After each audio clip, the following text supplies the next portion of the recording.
And hi, this is Steve Barnes here to introduce Scott Grace. Of course, those who are on this line already know Scott. So I'm really going to turn this over to you, and I'm just here to help facilitate things. So let us have it, Scott. All right. Thank you for turning it over to me, and I am going to turn it over to something bigger than me, and we'll just keep turning things over and seeing where it lands.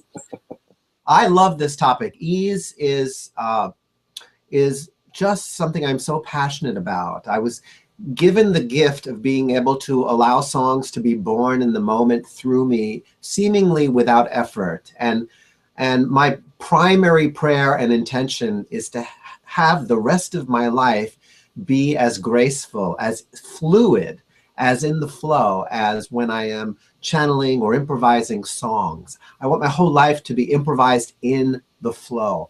Let me ask you a question, because I'm not sure I asked you this before. Have you always had this ability? It's been, there were glimpses when I was in my 20s and I was experimenting with psychedelics, and I was given sort of coming attractions of what my gifts were. But then I had to develop it over many years of meditation, many years of improv classes, comedy improv, spiritual work, kind of like just letting myself be a clearer and clearer instrument of ease, of letting songs happen, letting life happen. But the 60s were very good to you. 60s and the 80s. I was a late boomer. So, yeah, I mean, it seems to me that psychedelics are like snapshots, postcards from a different land. They show you what can be, but through meditation, other kinds of work, you have to find your way there. You know, that you didn't try to use the drugs as a shortcut, but you did use them to show you what was going to be possible for you and open that up. So you began to connect on this level, and then you began to share your gift with people. And what was their reaction? Amazement, delight, being in the presence of one who has opened up that channel of inspiration allows people to feel like, wow, there's something amazing about life. There's something magical. There's something enchanting. The land of the child, the enchanted child that hasn't lost that wonder. It's like, because I'm connected to that wonder, it allows people to feel their own sense of wonder about everything. If songs could be born in midair, if songs could come just out of the universe through me, then what's impossible? There's nothing that's impossible. Right. But there's something about ease that about 4 years ago, it became very, very apparent to me that I am to be an ambassador of ease, that I am to learn of ease, the wizard of ease. Oh gosh, the wizard of ease. And there was something that happened that totally turned my life around, that really got me started on this path.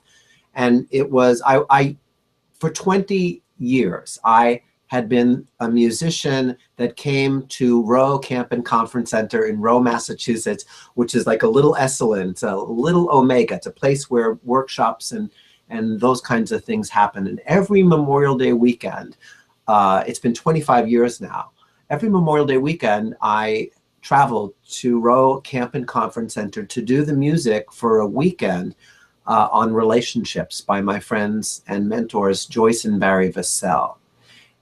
Every weekend, I would find a way of getting from Rowe Camp and Conference Center on that Monday afternoon, when the workshop was completed at lunchtime, to visit my mother in New York City.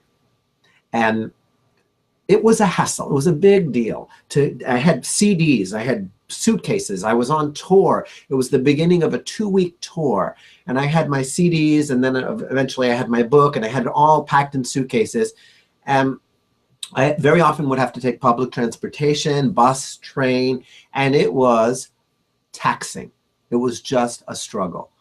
Every year it just was so hard. And there was one year where I picked up my bags on Monday morning after packing up my suitcases, and my back was really out. And I felt with all my heart, no, I'm not doing this. I'm not going to use my will, my personal power, my back to push myself into whatever I thought had to take place to get to New York City. It was like something in my spirit said, no, I deserve an easier route, and I am not going to struggle anymore. I don't care how it happens.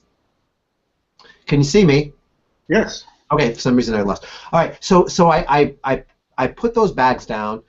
Monday morning, I went into the seminar, and all I knew was that I had made a very powerful intention. I made a very powerful prayer, of a statement of commitment that I wasn't going to struggle my way back to Manhattan. I didn't know if there was another way. I just knew that I wasn't going to choose the way of struggle anymore.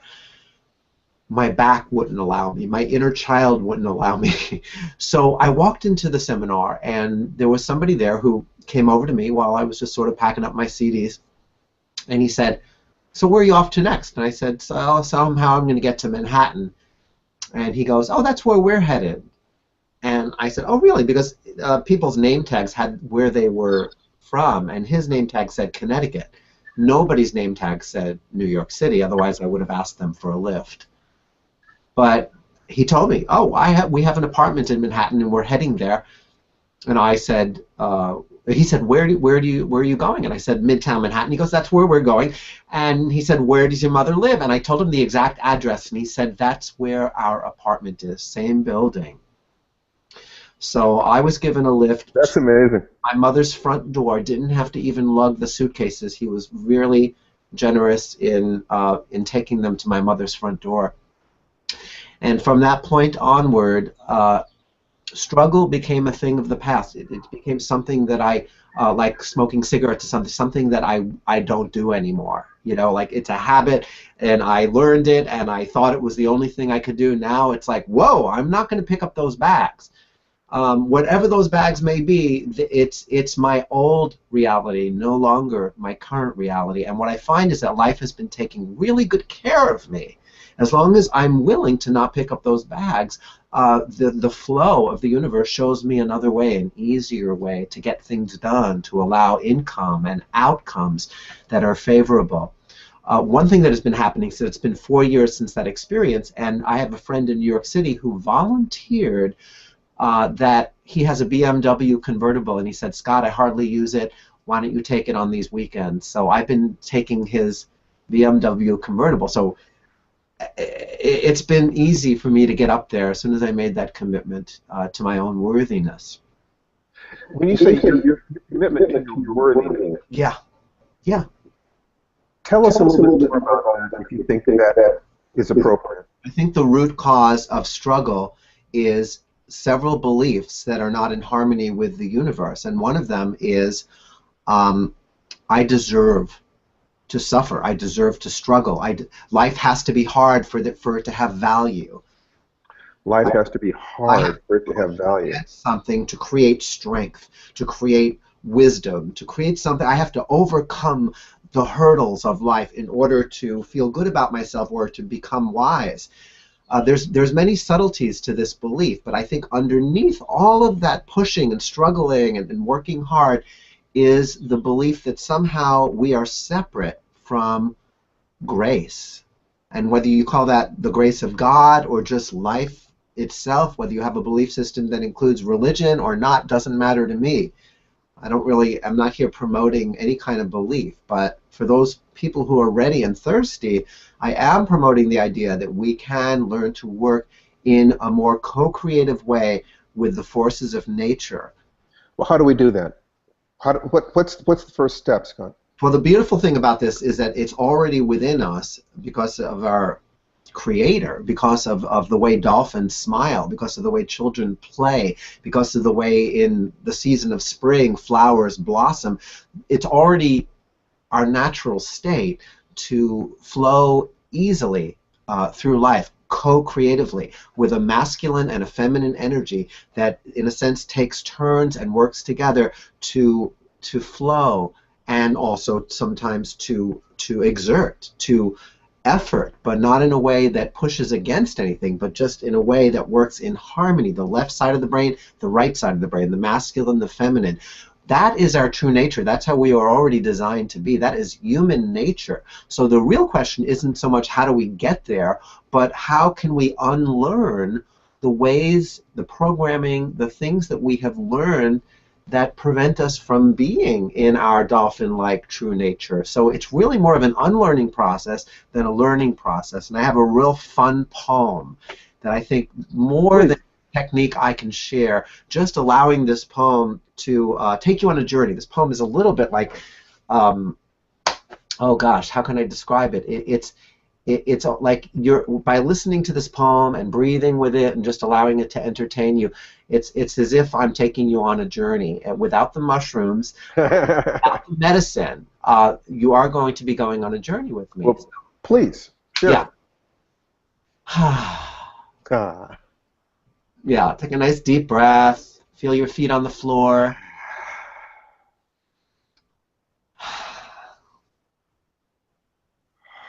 Get in your pajamas. Let's gather and snuggle. And I'll tell you a story, the story of struggle. It begins at a time before struggle began, in a garden called Eden, where all things were grand. The people who tended the garden had fun. They prospered and played and got lots of things done. One day, two plain folks, call them Adam and Eve, went under the covers with shame and some leaves. And then came the blame game, the who cut the cheese. Was it Eve or a snake or the wrong choice of trees? The day-to-day play, all the joy they were given, gave way to the sense we must work for a living. And God did reply, kids, you gotta be kidding. Everything you could want is right here, not forbidden. But they would not, they could not receive the good news. They thought that to play they must first pay their dues. By the sweat of thy brow we must now earn our bread. And they didn't know the gluten had gone to their heads.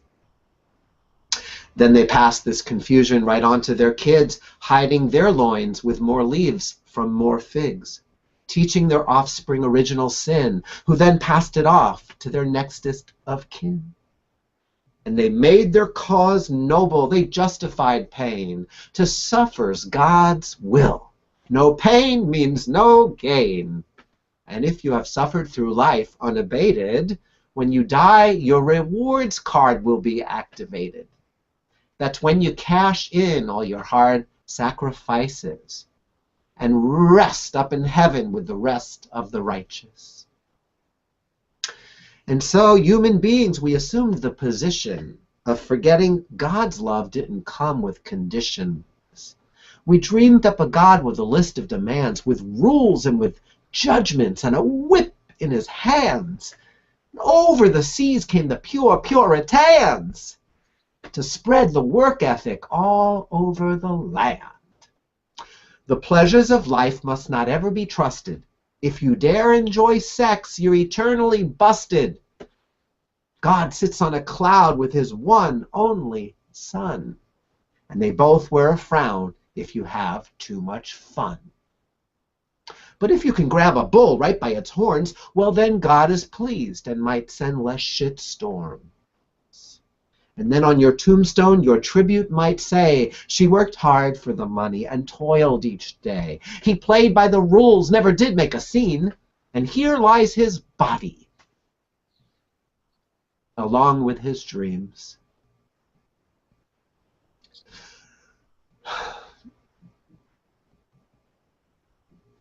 Most folks are not dead yet, just taking a snooze, asleep at the wheel, driven by their to-dos. The average adult has a list that won't stop, and to be who you are is just not near the top.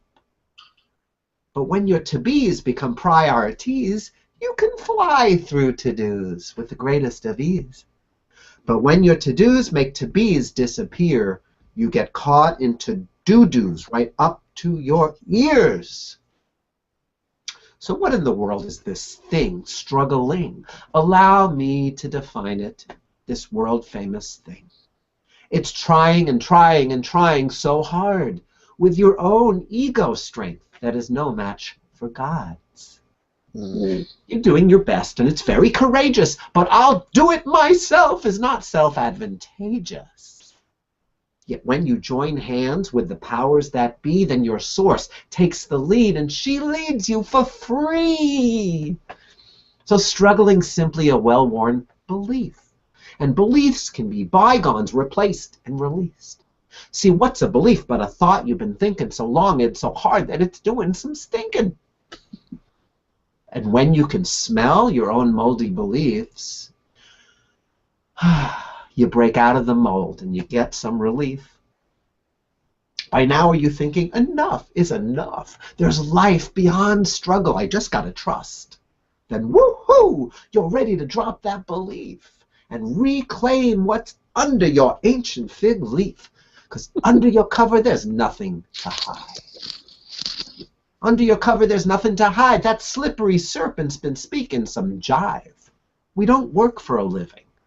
We're already alive. We're not here for surviving. We be here to thrive. We're not human doings. We're beings born to fly.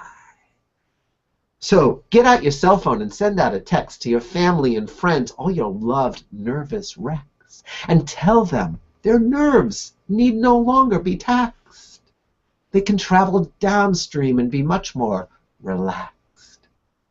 And if they say, hey, that just makes me afraid, because lazy don't pay me, there's bills to be paid, let them see easy does it is working for you, that life has your back and your trust sees you through. And if they say, no way, Jose, that's just fine. Not everyone's hip to the trip they're divine, but everyone gets there in their own sweet time.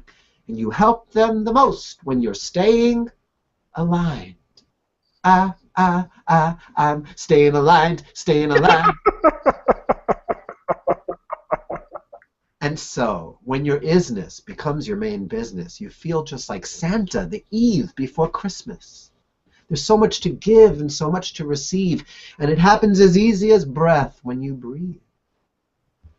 The breath breathes itself with no push and no shove, and so goes your life when you know that you're loved. And if you work hard and do work up a sweat, it's only because you so love getting wet. It's when you're inspired, you follow your bliss even when you perspire. It feels effortless, like the work that you're doing is being done through you. And you're thrilled to be letting the universe do you. Please email this poem, although some might delete it, and post it on Facebook and on Twitter. Tweet it. Because millions are ready to hear the good news that struggle's a choice that you don't have to choose. And struggle-free living, oh my, how we love it. We flow down the stream on the boat. Easy does it. And easy does do it. We find out at last. We don't stop at the tolls. We just use Easy Pass. We're taking it light in the slow lane or fast, because the joke's been on us, and we finally can laugh. I have one final message, and then I must go. You can't give up struggle completely, you know. There are rites of passages, powerful rites, where struggle is part of you birthing more life. I tried reading this poem to a woman in labor. She said, out of my face, don't do me no favors. Our struggles are sometimes endearingly human. They spice up our life like fresh garlic or cumin. So next time you struggle, please don't self-attack. Don't struggle with struggle. Let's cut you some slack. Because when you are kind to yourself in your struggles, the kindness itself brings relief on the double. And so, to wrap up now, because I'm feeling spent, let's sacrifice struggle this Easter for Lent. Or just do it now. Why procrastinate when the garden of ease is our natural state? It's been waiting with patience, and it's well worth the wait. The garden of ease is our natural state. It's everyone's birthright and everyone's fate. The Garden of Ease is our natural state.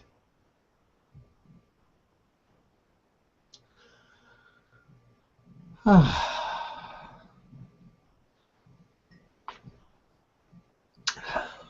drink to that. Very nice. Very nice. Well done. So there's a tremendous amount of your philosophy and your way of looking at the world in that poem. Would you mind kind of breaking that down, or would it be better if I were to, for instance, tell you about an area in my own life where I need some ease, and then you could help me to understand? And also, let's also invite anybody who's listening in to type in a question or their own area in their life where they could use some more ease, and allow me to address that rather than the philosophy. Let's get specific. Sure. Well, let me give you a specific instance in my own life. And before you do, and I want to hear it, I want to say that that poem was, I thought, complete, and I shared it with a friend, and he said, I'm worried that you're making struggle wrong, and that people who are listening are going to make themselves wrong for having struggle, when struggle is a part of almost every human being that I've ever met.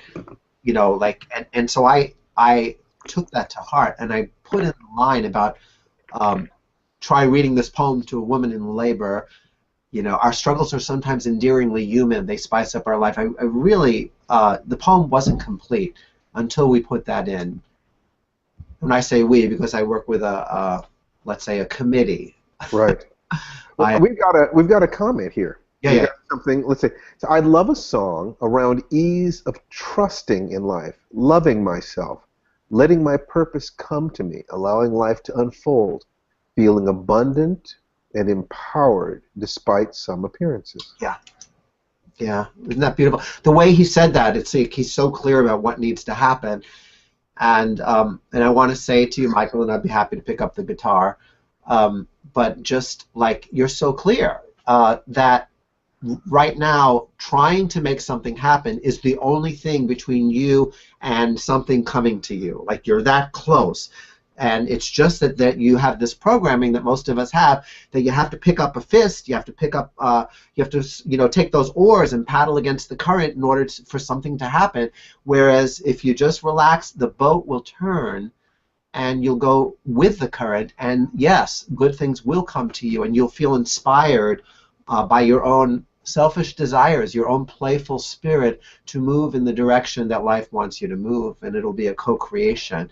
And the only way you can develop that trust is to develop that trust. In other words, it's challenging until it's not challenging. It's hard until it's easy. And you're in the process, you're in the boat, and the boat is turning, and it's like you just have to resist the urge to try to make something happen with fear. Because there will come a time where when you're not afraid, and you will feel an urge to make something happen, but it won't come from fear, it won't come from struggle, it will come from your marching orders that actually are just your love of life. There won't be fear, worry, or struggle about it. Let's sing about that. Please.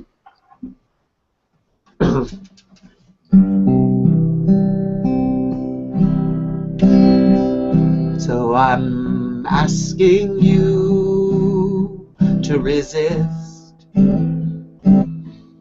that urge to make a fist, to put your fist down, or to shake it around, to beat yourself up at all. When you relax that urge, you find you merge with the current that knows you oh so well,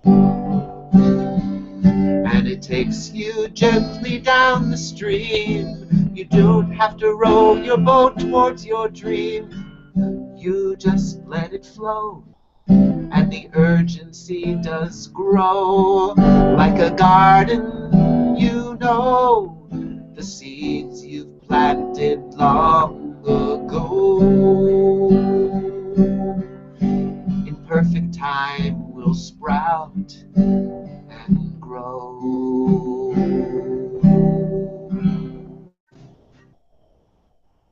So there does come a time in the process where something that you've planted, that you've been nurturing, starts to show itself. But before that, there's a lot of growth happening under the soil, under the conscious awareness. It may not show up in your bank account. It may not be showing up in manifestation. But boy, that is a very important time to keep the faith and just keep resting and watering it with your faith and just letting life take its time. It sounds like you're talking about faith. It sounds like you're speaking of faith, trust. Yes. Yeah, and the what that faith looks like very often is relaxing when the temptation is to develop tension in the nervous system and then motivate, like mobilize your energy and push into life coming from a place of tension. It's how we work out at the gym. We really like when we're working on our masculine side at the gym, we really do need that tension. We need that weight to develop our muscles. But when we're working with faith, when we're working with ease, it's a whole different muscle. So Michael says that he's been struggling with his shoulds around going to martial arts, his masculine side. Today I chose not to, as it would be a struggle to get out to it. He also said that the song was amazing and thanked you very much. I was just wondering if you could address his thoughts there. Yeah, struggling with his shoulds. Well, I mean, the funny thing is that like you might actually, there's a part of you that might really want to go to martial arts, but if you had that inner critic sitting on your shoulder saying you have to, and sort of like you have a conditional relationship with yourself where I'm not going to feel good about myself unless I go to this thing because these are my veggies and I have to eat my veggies in order to be okay with myself. And so you can take something that you really inherently love and turn it into a chore, and then your inner rebel says to the inner critic, you can't make me. And there's a dance between the inner critic saying you have to do this and the inner child having a sit-in, protesting, saying you can't make me. And very often that procrastination is that conversation between those two parts of ourselves. And if we can sit back and really start to give ourselves unconditional acceptance and say, you know what, I'm going to love me whether I do this or not, then you can start hearing underneath the voice of should whether it really is your highest good to go, or if you really need a break for a day and not go, and it's not the end of the world. No, it's not. that's a good thing. And considering that his issue was martial arts, it's so fascinating. You started with a comment about making a fist, and he actually brings that up, making a fist. I think that when you go into your intuitive space, you're definitely seeing things and hearing things and feeling things. I would like to ask you something from myself. Yes, please. For the last couple of weeks, I have been waiting for certain business deals to happen. These are wonderful deals. They're things that are life-changing, wonderful, some of the best opportunities I've ever had. And then last week, that was going on for 2 weeks. Mm-hmm. And then last week, I found out that there was another deal on top of that one, which is even better. Mm-hmm. I don't have any power in this situation. The presentation was made to the president of a major network who is looking at this very, very closely. It's one of those things, again, life-changing. I've got multiple life-changing things. One of them is actually a contract that's already been negotiated, so it is 100% certain to happen. This is great stuff, and it's chewing me up inside. I can feel it, Scott. It was like, this is good stuff, and it's going to happen, but waiting for all these little details to get settled is just killing me. I can feel it's taking everything I know about staying centered, about relaxing, meditating every single morning, every single night, getting lots of hugs, trying to be as nice as possible, and still the stress. It's the opposite of ease. I mean, this is a situation where I could so easily just sit back, watch the river. It's all happening. I have no control over it. Why is it so hard for us to just let these things go and let life develop? Even when it's good, even when it's certain, that voice is still chattering in my head, and my guts are still tied in a knot. Talk to me. So beautiful. I love you for bringing this to everybody's attention. It's kind of like we learned how to climb up a mountain, and we learned effort. We learned how to get things done. We learned all this stuff, and we worked really hard at it. And you went from surviving to thriving, and you're sort of like reaching a precipice where not only are you thriving, but you're beginning to sense that all you need to do is go sliding down the mountain. In other words, gravity itself is the next step for you. It's taking you down, and all you need to do is go whee! But the parts of you that learned how to survive, learned how to deal with life by going up, by efforting, they're like, it's almost like you're giving that part of you it's eviction notice. You're saying, I don't relax, I don't need you anymore, everything's just flowing, and it's going, I don't know how to relax, I don't know what you're talking about. We've come this far by pushing, by climbing up a hill. What are you talking about? What is this thing called gravity? Are you crazy? We can't trust that. There's something so wise. You touched on something there first. The comment about giving that effortful part of you an eviction notice. And because one of our listeners was talking about martial arts, and I just recently read a report that subjectively, when you're performing a martial arts technique, the teacher would sometimes say, they had an accelerometer. They would actually measure the force of a punch or kick. And the teacher would say, I want you to use 50% effort. And then the teacher would say, I want you to use 80% effort. Yeah. And the teacher would say, I want you to give it 100% effort. Guess which effort actually produced the most results? 50? Actually, it was the 80% effort followed by the 50% effort very closely. The 100% effort was the weakest. When people think, oh, I'm just going to do this, I'm just going to blast through this, they're holding themselves back. That effort is not results. That the best results we get in life are when we follow your advice, really, Scott, and we do it with fluidity. We have a certain sense of ease in what we're doing. We're not pushing to the wall, because I think that the universe is actually, if I was to follow what it is you said, it sounds like the universe, once we're aligned, is pulling us toward our goal. In order to create the sense of effort, we actually have to fight the universe in order to create the sense of subjective effort, rather than just letting it happen. That part of us that is so used to doing something, when there's nothing to do, it has to stay active. So what does it do? It worries. Worry is the energy of I don't know what to do with myself, so I'm going to do something. At least I have an activity I can perform called worrying. That's better than doing nothing.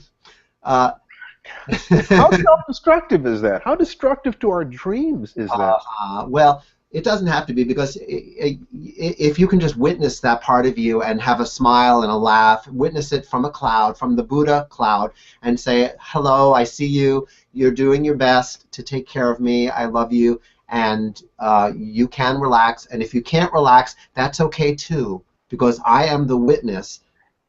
I'm not the worrier. I am the witness, and I'm witnessing the worry, and I'm smiling at the worry, and I'm gently inviting the worry to relax, but it's not a demand, it's just a witnessing presence, breathing a smile. Now, while I talk about that, Stephen, I'm also thinking about EFT, the Emotional Freedom Technique, and how this little technique, by tapping on the meridians in acupressure, that you actually can teach the nervous system how to release fight or flight. Wonderful, please. So everybody who has never done EFT before, or you're somewhat new to it, all you have to do is tap at the very places that you see me tapping. You don't have to get it exactly right, but you'll see the different places that I tap. And I'm going to take Stephen on a journey tuning into your particular, what you just brought up. Thank you. Everybody else who has a similar subject matter where you feel like you don't know how to let go of effort, struggle, worry, you can just change the words that I'm speaking a little bit to make it your own, and speak out loud and tap and see what happens to your very nervous system when you go through this process, which has been so helpful for so many thousands upon thousands of people, both in terms of post-traumatic stress, releasing addiction, bee stings, headaches, and releasing belief systems that are no longer serving you, which is what we're talking about here. The belief system that says, I must effort my way through life. Well, please, teach me. All right. So tap where I tap. This is called the karate chop point because it's where you would deliver a karate chop. And it could be the left hand or the right hand. It does not matter. And you could tap along one side of the body or the other. It doesn't matter. You can even do both. So you can't really do this wrong. Okay. I'm going to mirror you as much as possible. That's right. Mirror me.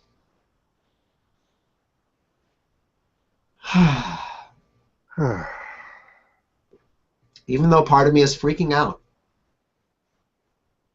Speak these words. Even though part of me is freaking out. I choose to love and accept myself anyway. I choose to love and accept myself anyway. Even though I don't know what to do with me. Even though I don't know what to do with me. There's a lot of good things. There's a lot of good things. And they seem impending. And they seem impending. But there's part of me that thinks I need to do something. There's part of me that thinks I need to do something. To worry about it all. Worry about it all. To be on alert. To be on alert. To have a constant vigil. To have a constant vigil. And it's stressful. And it's stressful. Anxious. Anxious. And I don't like it. And I do not like it. Even though I don't like this part of me. Even though I don't like this part of me. And I call it unevolved. And I call it unevolved. And I worry that my worry. And I worry that my worry. Somehow going to sabotage my success. Is somehow going to sabotage my success. And even though I have all of that going on. And even though I have got all of that going on. I choose to love and honor myself anyway. I choose to honor and love myself anyway. And even though a part of me thinks I have the power. And even though a part of me thinks I have the power. To screw things up. To screw things up. Sabotage myself. Sabotage myself. And I choose to let that go now. I choose to let that go now. I choose to trust. I choose to trust. That enough of me. That enough of me. Already trusts. That already trusts. In the benevolence of the universe. In the benevolence of the universe. There's nothing I can do. There's nothing I can do. To screw this up. To screw this up. I choose to relax. I choose to relax. About how stressed out I am. How stressed out I am. Just to stop worrying. Stop worrying. About how much I'm worrying. About how much I'm worrying. I choose to step back and enjoy the process. I choose to step back and enjoy the process. I deeply love and honor and accept myself. I deeply love and honor and respect myself. And all parts of me. And all parts of me. All this worry. All this worry. All this anxiousness. All this anxiousness. It's as if I can't stop. It's as if I can't stop. Being anxious. Being anxious. And I choose to be okay. And I choose to be okay. With how anxious I am. With how anxious I am. Because as I breathe. Because as I breathe. Into this anxiety. Into this anxiety. Kind of feels like excitement. Kind of feels like excitement. I'm just pretty darn excited. I'm just pretty darn excited. And I can feel that part of me. And I can feel that part of me. That knows I can't screw this up. That knows I can't screw this up. And all is well. And all is well. And I choose to celebrate. And I choose to celebrate. I can't screw this up. I can't screw this up. And I choose to honor that part of me. And then I choose to honor that part of me. That thinks I must constantly. That thinks I must constantly. Worry. Worry. In order to be responsible. In order to be responsible. In order to be a grown-up. In order to be a grown-up. In order to keep going for my dreams. In order to keep going for my dreams. Making sure they come true. That's why they come true. I'm relaxing. I'm relaxing. At ease. At ease. At ease. At ease. It's going to happen. It's going to happen. Only good is happening. Only good is happening. Whether I work at it, Whether I work at it, whether I push at it, or I push at it, or just let go. or just let go. Let it unfold. Let it unfold. It's just going to happen. It's just going to happen. I'm not that powerful I'm not that powerful that I could screw this up. that I could screw this up. Too much momentum, Too much momentum. too much benevolence, Too much benevolence. too much precious flow. Too much precious flow. I'm surrendering to that flow, I'm surrendering to that flow. relaxing into that ease, Relaxing into that ease. breathing into that excitement Breathing into that excitement. for the highest good of all concerned. For the highest good of all concerned. Thank you very much. Yeah. Yeah. So one of the things that you notice that we're doing is we're validating the right to exist. Every part of us is doing its best to support us and has a right to exist. And somehow when you validate, it just, things flow easier. How do we disempower ourselves a little? Where do we start getting the idea that we don't have the right to enjoy, to live with ease? How does that even happen to us? Well, I think that as children, we absorb like a sponge the trauma of our parents and our culture, and begin our journeys. Our nervous system begins to have a fight or flight response to life. It's not natural, it's not necessary, but it is what we absorb from our loved ones and our authority figures teach us. And this, of course, screws with us. It knocks us off balance. We have a question here from a viewer, a listener. How do you determine if you are healthy, body, mind, and spirit? How do you determine if you're healthy? Well, I would ask who's asking that question? Like, what part of you is concerned with that? Because if you're breathing, if you have the ability to smile and laugh, and if you've got free will so you can choose your thoughts a little bit more consciously, step back from the question and just make an assumption. I am healthy. I am healthy. It is natural. It is inevitable. It's as inevitable as a dolphin smiling. What if health, despite what we've been taught, what if health is natural? It's like, where's your assumption there? The intellect tries to make a problem out of life and then goes about trying to help you fix it. Right. So there's got to be a problem, and then we can mobilize all that ego energy to try to worry about it and try to fix it. But what if the original assumption that there's a problem is mistaken? What's the source of that mistake? Maybe we don't need to know. Maybe that's the kind of ego question that is distracting us from the real work. But let me put that out there. Just you might as well ask, where did we get the idea that we're separate from God? Where did we get the idea that there's something broken that needs fixing? Where did we get the idea that we're guilty?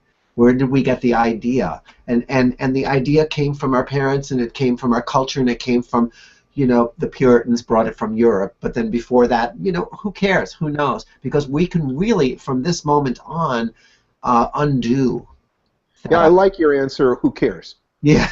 Because we really could get into a long philosophical discussion about, from a religious or an anthropological or a historical, and ultimately, who cares? What matters is, how do we live lives of joy and ease? How do we give ourselves that permission, or give each other that permission? I mean, one of the things you seem to be about is giving people permission to enjoy their lives, to be happy, and it's so simple. It's not complicated. I was listening to Bernie. I was watching Bernie Sanders the other day on Stephen Colbert, and he was talking about continuing the fight, continuing, in his words, the struggle. And I just thought about, like, how interesting it is that struggle is seen as such a noble thing. what if we even just like looked at our words and looked at the way that our words program our the way that we look at life? I would bet, I'm going to make a guess, that you have a song about this. Well, I don't, but I have a song in the sense that I always have a guitar and the willingness to sing.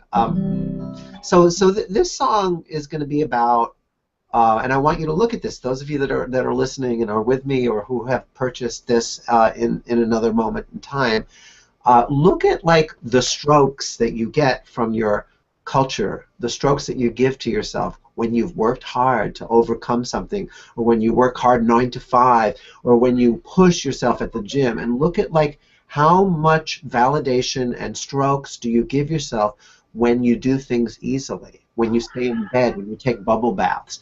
How does that work? Can you love yourself, stroke yourself, appreciate yourself for letting life be easy?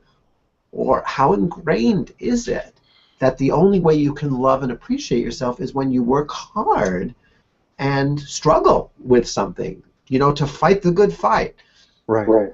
Yeah, what if the real good fight is learning to be at ease? If in the military, there's like 2 stands you can take. One of them is at ease, and the other is attention! And that's where your body is rigid and you're not breathing very well. Everything's tight. And that's fight or flight. Everything's tight in the land of fight or flight. But when you take it light, and there is no wrong or right, you cease to be uptight. And then the breath flows and you're at ease. Beautiful. And when you're at ease, you can't help but receive. When the breath is flowing and you're breathing deeply and you're relaxing the exhale, you are in the circulation of life itself that can't help but affect everything, from your ability to give and receive love to your ability to allow finances to flow to you more easily. It starts with the breath. And so I'm going to sing. What I really want you guys to do is to practice breathing, taking in life. Who is that? That's exciting. Somebody's out there having a good time. Oh, it's my son in the other room. Oh, he is. Okay.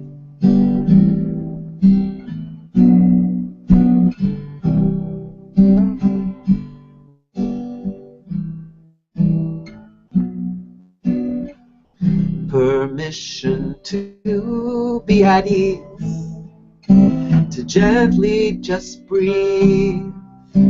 Permission to receive what you're worth on this earth. You don't need to fight to make things right.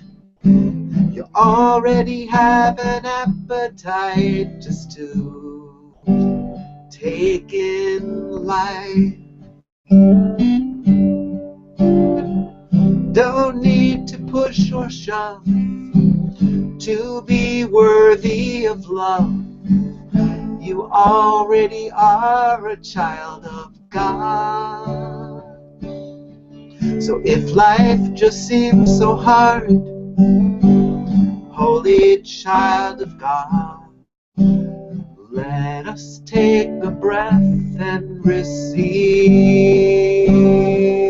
It starts with breathing full and free, breathing effortlessly, letting go and letting life just be. No need to push or shove to become worthy of love. Take off those boxing gloves and surrender to love sweet and tender.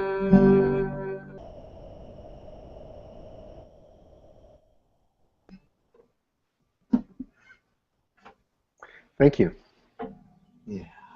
Yeah, that works. So I do want to invite anybody who's watching to use your fingers and ask a question or ask for a song about. We have a question here. We have a question. Let's see. Yes. It says, I don't believe in the working hard and struggling theory philosophy. This is from Phil. Mm-hmm. Never have. My problem is loneliness, pure and simple. What do you suggest for that? I have many pets and go to meetup groups and all, but feel a void with a special someone, a close relationship, which we all need to feel? Well, first of all, Phil, well, thank you so very much for your vulnerability and for sharing that ache in your heart. Loneliness. There's two ways, there's two conversations I want to bring up to address this. Number one is there's an ache in the heart that is for human connection. And for me, fear of rejection, fear of abandonment, fear of criticism often makes me unwilling to go outside of my comfort zone and say hello to a stranger, to say hi, to say how's your day going, or to say I'm curious if you want to go take a walk. You know, to actually be the first one in an interaction to take that risk and invite human connection. When I do, I might get rejected. I might feel that feeling of pain that I've learned to feel that really is my own self-judgment. When I judge myself, when somebody says, no thank you, I don't feel like going for a walk, or I'm not interested in you, whatever, it's really my own self-judgment that causes me all that pain. Like there's a part of me that goes, see, that person knows who you really are. That person knows that you're not worthy of love. You're not worth getting to know. And so that I use it to validate my sense of shame. So loneliness is that ache that comes from not stepping out of our comfort zone. It's that ache that comes from being really comfortable with being separate. And it needs to be overcome with the willingness to take risks, the willingness to step outside of your comfort zone. And the other conversation I would want to have with you about this is the ache that comes from feeling separate from your source. So whether you call God or Christ or Buddha or the source or the divine feminine or nature, there's a way in which we can really let life itself touch us in the heart level, where just being alive is an intimate conversation with the universe. And when I'm not feeling close to the universe, when I'm not feeling close to pets and inner children and stuff, I consider that sort of a spiritual ache that tells me that I am stuck in my ego. I'm stuck in my artificial sense of separation from life itself. And so there's two conversations. One is, how can I break free of my fear of rejection so I can take risks that help me build human community? And it doesn't have to be one special person. That one special person thing is a cultural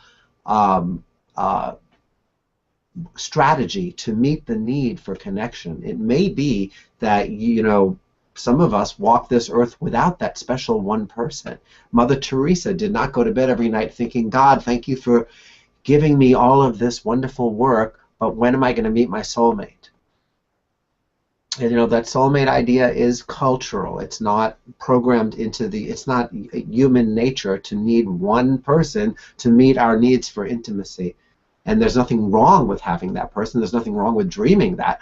But let's strip away that whole conversation and just recognize the need for intimacy. The need to be seen, known, and felt at our core does not need to be met by one romantic person. But our heart does need to become unguarded and unprotected in order to stop being so lonely. So your task is to look at the ways that you guard and protect and stay in your ego. That's where loneliness is. Phil says, you're welcome, Scott. It's on my mind all the time. Yeah. Yes, an ache in the heart is more the problem. I can approach others and do.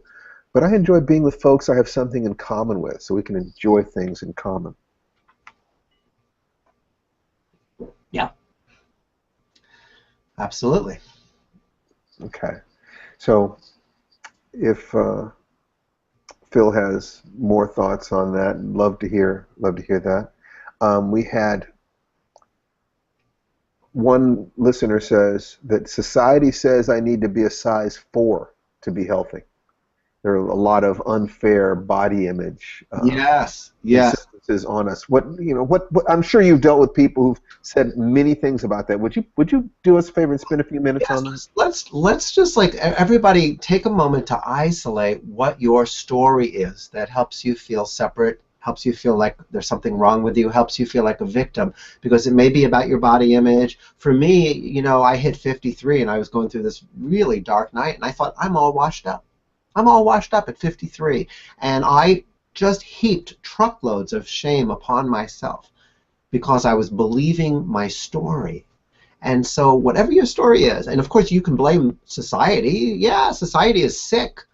Society is one sick mofo. I mean, yeah, it's all sick. It's all crazy. But you are not a victim of all that. You are looking at it and you're divorcing yourself from giving it your power.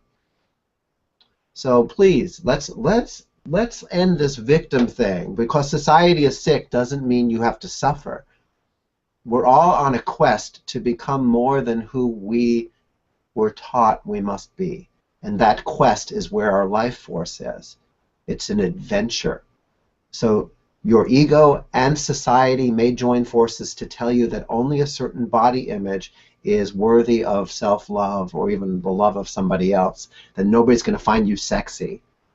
And it's your job to say, bull, dinkies, bull, and to really say no very strongly and powerfully to any idea that limits you like that. Let's sing about it.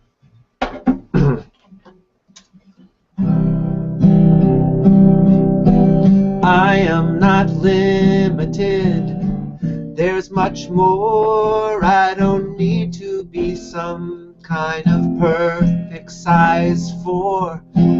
I can be 5 or 6. I can even be 7. I no one can take away my heaven. It's up to me, not society, to define and pay no mind to those limits, those silly little limitations that cost me so frustration. I'm gonna take them away in meditation, replace them with celebrating me as I am, spick and span, or covered with dirt, whatever I am. I love me, I love me. Society, thank you for your limits. I'm not in it. I'm not in that story anymore. I'm not a size 4. There's no size that can contain me. There's nothing that can shame me. I'm unlimited forevermore.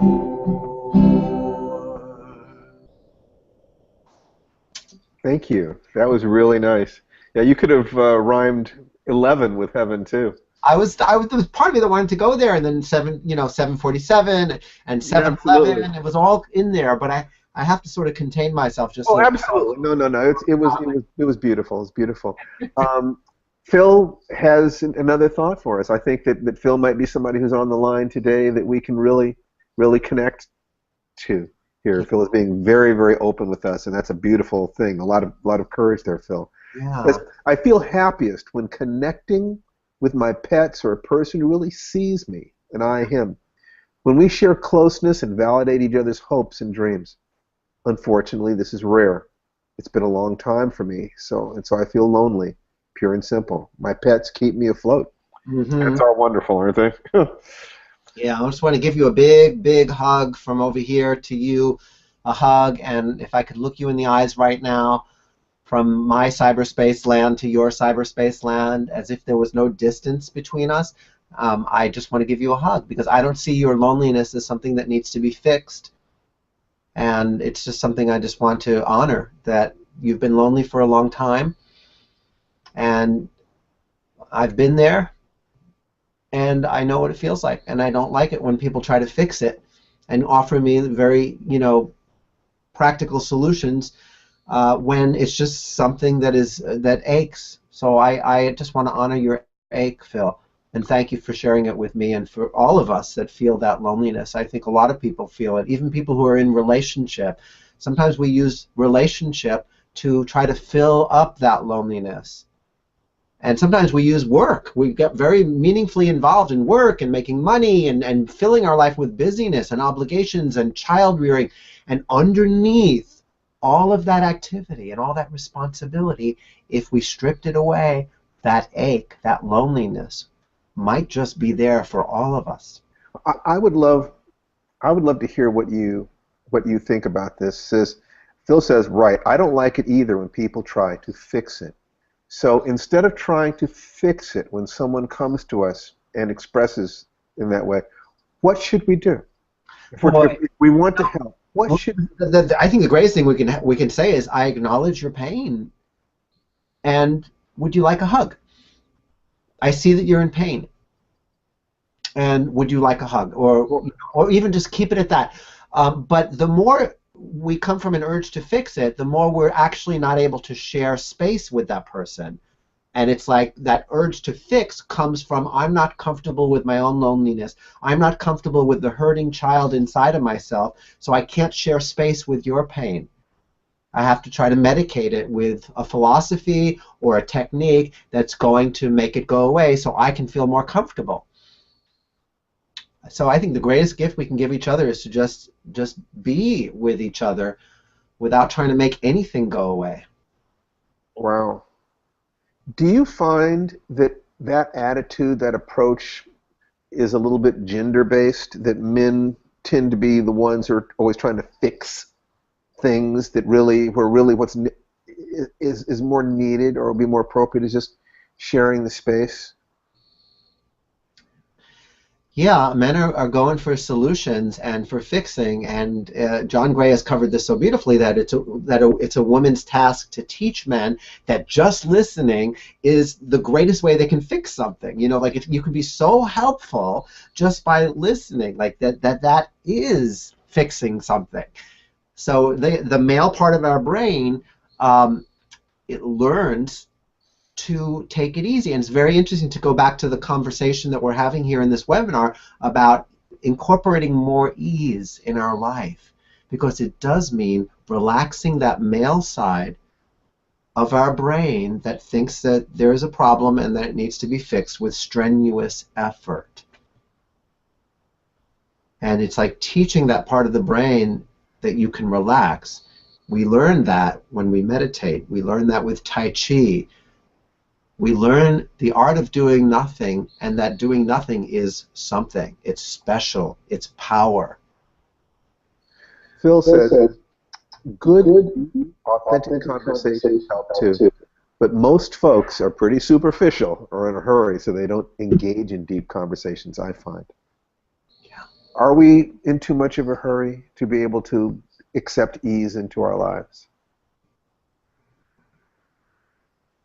I don't know about we, and I don't know about you, Phil, but from where I sit, people are hungry for true connection, and I have to be the one willing to let down my guard and take those risks and break the ice, slow things down, and to be the first one in a room that says, I'm not comfortable with this conversation the way we're chatting. I would like to know what your dreams are. You know, I've made it my business to go to my local health food store, sit down at the community table, and say to somebody, instead of how's the weather, what are your dreams? What are your dreams? What are you excited about in your life? And how is it bringing up fear? How is it pushing you to your edge? And I just get very childlike, and I get very curious, and I make that person more important than being heard, more important than getting over my loneliness or being seen or impressing somebody. I make it my business to learn something about somebody. And when I do that, I find paradoxically that the loneliness goes away, and that person eventually comes back and has a genuine interest in me. What makes you tick? And I get to like share a poem or sing them a song or send them to my website or just whatever. But, and Phil, I would say this to you in particular, but for all of us, that deeper level of conversation that we hunger for, everyone hungers for. And it's your job to be a pioneer and not just a victim of the superficiality that's all around you, but somebody who wakes other people up by being unwilling to snooze yourself. Yeah, so I'm challenging you to not blame society anymore for your loneliness, because that keeps you stuck. Well, Phil says, I totally agree with what you just said, that often doing nothing is really something. Mm. So I think that we can call that a connection. Beautiful, Phil. Yeah. So you've been doing this for a while. What kind of transformations have you seen in people's lives when they've been able to accept ease? And what kind of transformation did you see in your own life when you made that decision? Wow. You know, things come to me, not just songs, but gigs, and it's as if, like, my job is to just sort of sit in peace and wait. Sometimes it feels like waiting, but it's not really waiting in a strenuous way. It's more like being attuned, being sensitive to what is next. Who needs my smile? Who needs my laughter? How can I admire beauty in nature and in the world? And as I do that, and just focus on what I'm grateful for, things come to me, and I get gigs, I get money, I get love, but I don't go out and try to get those things. I'm more like just sort of letting life flow and letting things come to me. That has been going on for a long time now. And I have a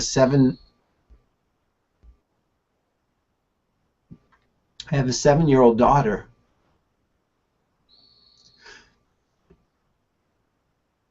And one of the things that I love teaching her and learning from her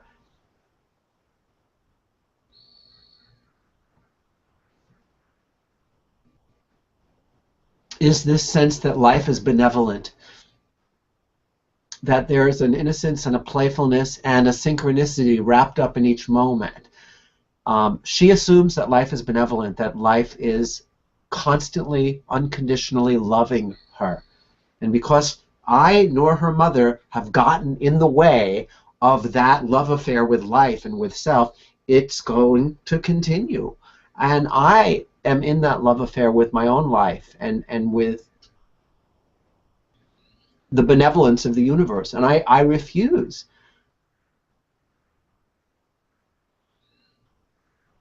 to give my power or attention to anything less than that. And I tell you, I look at like Donald Trump and I look at that whole scene that freaks people out.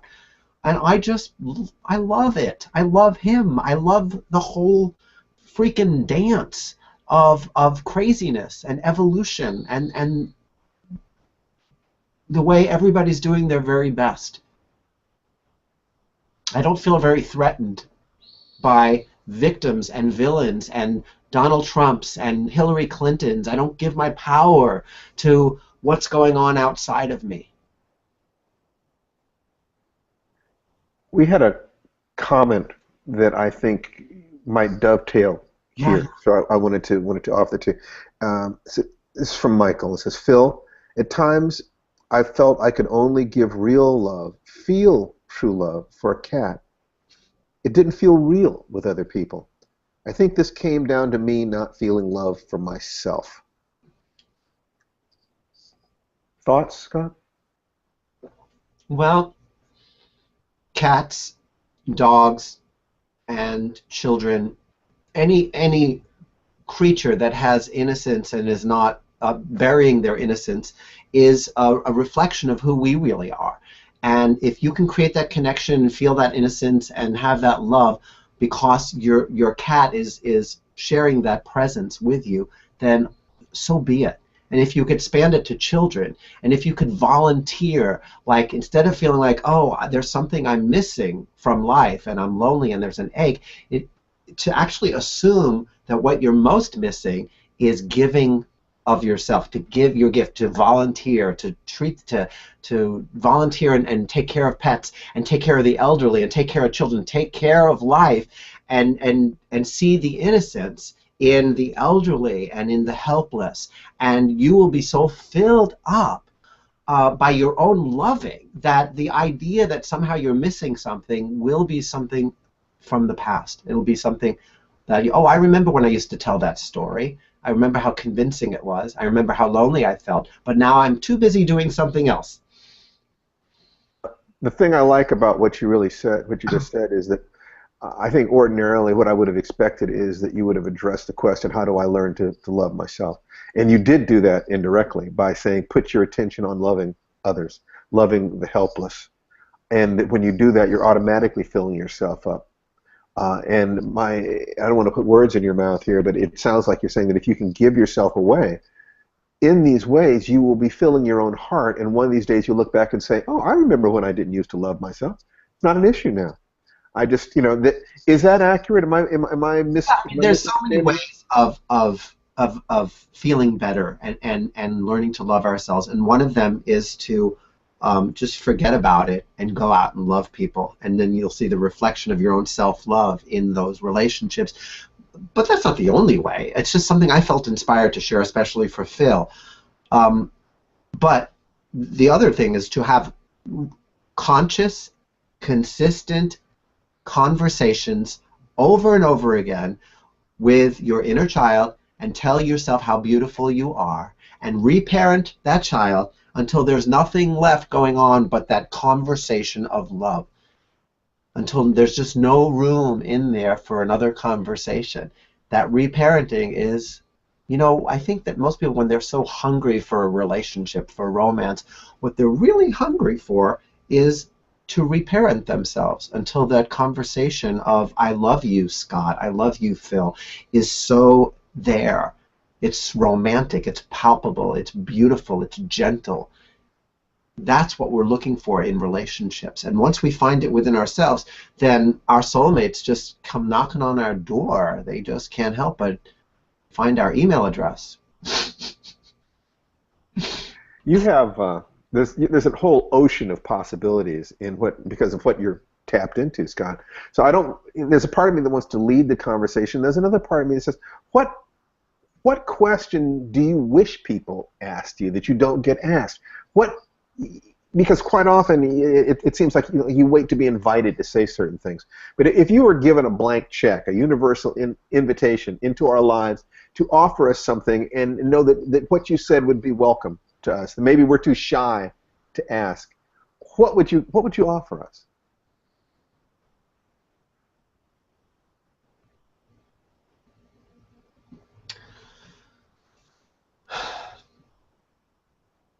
I have, there's nothing that's coming. There's nothing that's coming. I think the most powerful conversation that we've had tonight, that somehow I want to just let reverberate and bring more consciousness to, is the conversation that the world, the dysfunctionality of society, is not powerful. It doesn't do anything to you other than the power you've learned to give it, other than the power that you've learned how to be a victim, that conversation that keeps you stuck doesn't have to continue.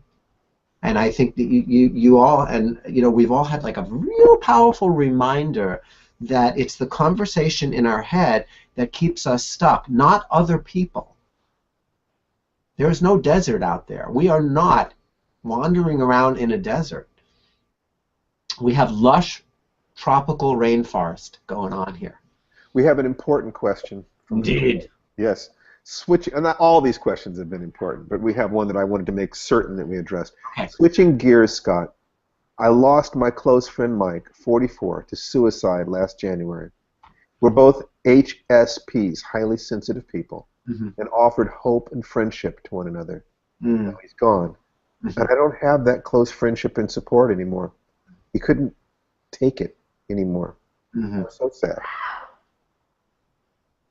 Well, first of all, I can imagine that with the bond that you had with him and the fact that he left, not only do you feel abandoned, but also like there's a part of you going, maybe I there's no more hope for me. Maybe I should follow in his footsteps. There's just sort of this weight of despair, that you had a pact to help each other in your pain, and he couldn't handle his pain anymore. And there's a part of you going, maybe I can't hold mine anymore. You know, maybe it's not possible to continue to walk in the light while in a body. And that may not be true, but that's the first place I go to, is to just sit here with you and want to share space with the part of you that wants to follow in his footsteps, that feels weary about how to manage pain and how limited you might feel. Phil, grief weighs you down. It weighs you down. I had so much grief when my partner of 10 years initiated a breakup, and I spent 2 years crying my eyes out. I mean, my major occupation was grief. And two things happened to me that were very interesting around that process after 2 years of constant grieving. One is I lost about 15 pounds of belly fat. And even though I kept eating for emotional reasons like I always did, I just was losing weight. And I had this thought that maybe my belly fat was just suppressed grief, and that I was finally able to trigger a release of tears that were stored in those fat cells. The other thing that happened is I used to have terrible allergies every spring, and no more allergies. Louise Hay says that allergies is suppressed grief in her metaphysical literature. So there's something very powerful about being willing to go on a journey with your grief instead of tell a story about life is sad and people are lonely. What that story does is it keeps the grief down. It keeps you from your healing process when you tell those stories. But when you're in a healing process, those tears may come. You are in a rapid river, a rushing river, where your heart is just open to pain, and then therefore to healing, and then therefore to love. So it starts with opening your heart to all that grief, and you go from grief to the core level pain of feeling separate and feeling not enough, and then you keep going, you get to love and feeling lovable. So I would say your friend Phil gave you a tremendous gift, because now that pain is so naked, it's like you cannot run away anymore. And it's like he passed you a mantle, he passed you a torch and said, take it, because I've taken it far enough. Take this light and continue on this path of grieving and releasing the weight of the world, the sadness that just weighs you down, and most importantly, the story on top of that sadness that keeps the pain suppressed rather than healed. Phil said, yes, I feel weary but not suicidal, thank goodness. Good. Again, my pets keep me sane and happy. But I miss Mike more than words can say, and he didn't need to shoot himself like he did, just take himself out. I won't do that, no. But I miss the person who understood me best. I just do. Yes. Yes, and when we're in grief, I miss the person who understood me best. It's like repeated over and over again, and until we hear that part of ourselves and really validate and feel really like we meet that part of ourselves with love and respect and as much time and everything. But then at a certain point, you actually are the one that needs to go out and create connection in your life. Yeah. You know, like it's you. It's you. No, but it's nobody else. It's not Mike. It's not life. It's not the strangers. It's not the society. It's you that just has to step forward and start taking more risks to follow your heart's vulnerability instead of your mind's stories about the desert you think you're in. Okay, enough, Phil. Let's sing to all of you out there who actually are here to integrate more ease and pleasure and laughter. And grief is just such a beautiful river that takes us to ease. It takes us to ease. When we allow grief to melt our defenses and we go with that river, then all of the struggling and posturing and trying to create something, we stop the battle to create something with our will, and we surrender to grief We surrender to disappointment. We surrender to sorrow.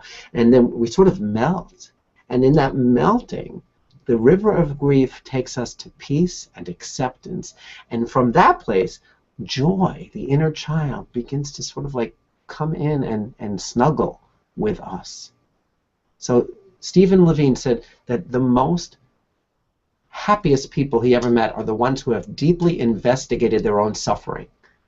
And I would say the people that I have met, including myself, that have become the happiest, freest people on the planet have been willing to go through grief and let it transform you. Let it melt your defenses to your core. So there. I'm sure there's a song in there. Let's hope so.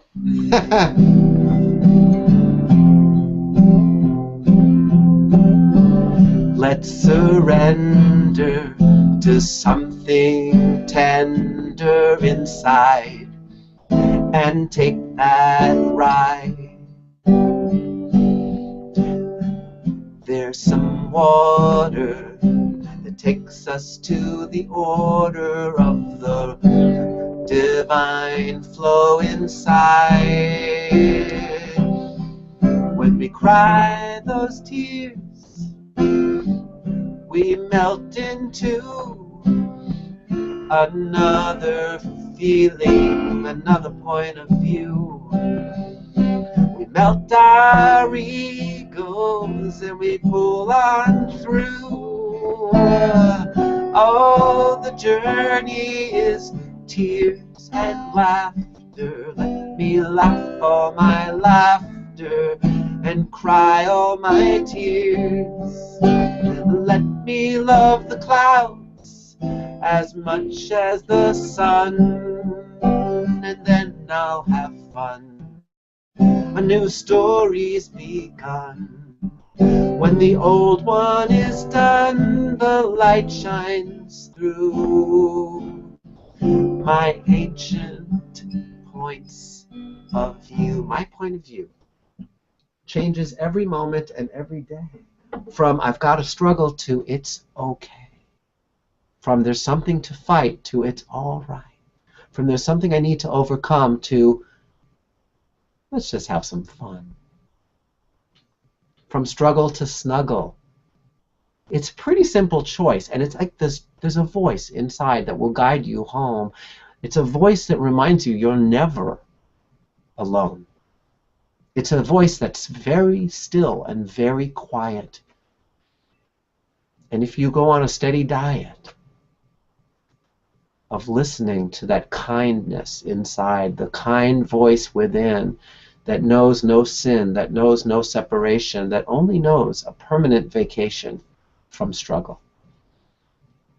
It's really about listening to that voice, and then you will rejoice that there's something else going on besides suffering and pain. There's another reason you came, and you will pierce the veil and set sail on your own boat, on your own river that will deliver you from the sense of struggle. You weren't born to struggle. You were born to snuggle with life itself, and you were born to have radiant health, and you were born to have radiant fun, and the hard work is done.